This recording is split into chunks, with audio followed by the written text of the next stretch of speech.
झांसी में एक शख्स के मोबाइल में एक मैसेज आता है। मैसेज में बिना हेलमेट वाहन चलाने के लिए चालान काटा गया था। लेकिन कहानी में पेच ये है कि जिस गाड़ी को वो बिना हेलमेट चला रहा था वो बाइक नहीं, ऑडी कार थी। तो हुआ ये कि झांसी के रहने वाले एक शख्स को लोगों ने हेलमेट पहनकर कार चलाते देखा।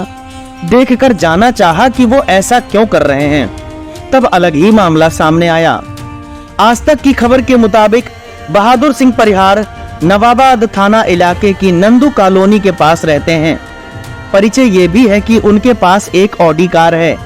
एक दिन इसी कार के सिलसिले में उनके पास एक मैसेज आता है। कहा जा रहा है कि उस वक्त उनके बच्चे मोबाइल फोन देख रहे थे। मैसेज देखा तो पता चला ई चालान का मैसेज है, जिसमें मेडिकल तिराहे के पास बिना हेलमेट लगाए कार चलाने का आरोप लिखा था। इसके लिए उनका पूरे 1000 रुपए का चालान भी किया गया था। कार मालिक को ये देखकर यकीन ही नहीं हुआ, ऐसा बताया जा रहा है। हेलमेट पहनकर कार चलाने का मामला तो इसके बाद शुरू होता है। चालान ठीक है या नहीं पता करने के लिए वो यातायात पुलिस के कार्यालय पहुंचे। वहां शिकायत की कि हेलमेट ना पहनकर कार चलाने का चालान किया गया है। कार मालिक का दावा है कि तब उनसे कहा गया कि अभी चुनाव चल रहे हैं, मामले को चुनाव के बाद देखा जाएगा। लेकिन उनके सामने दुविधा थी कि कार चलाएं तो कैसे चलाएं बिन चालान के। तो उनके दिमाग में एक आइडिया आया होगा कि कटता नहीं है चालान हेलमेट पहनने से।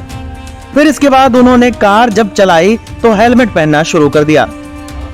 तब से वो चालान से बचने के लिए हेलमेट पहनकर अपनी कार चला रहे हैं। इससे पहले भी झांसी में ऐसे ही बिना हेलमेट कार चलाने के लिए एक शख्स का चालान किया गया था। इस बारे में एक यूजर ने सोशल मीडिया प्लेटफॉर्म एक्स पर लिखा था कि अगली बार जब ये बाइक पर हो तब सीट बेल्ट न लगाने का चालान काट देना चाहिए। कल को कोई कहे कि साइकिल का हाई स्पीड का चालान भी होना चाहिए। बताइए भला। तो ऐसा कोई हादसा अगर आपके साथ भी हुआ हो तो हमें कमेंट बॉक्स में जरूर शेयर करें।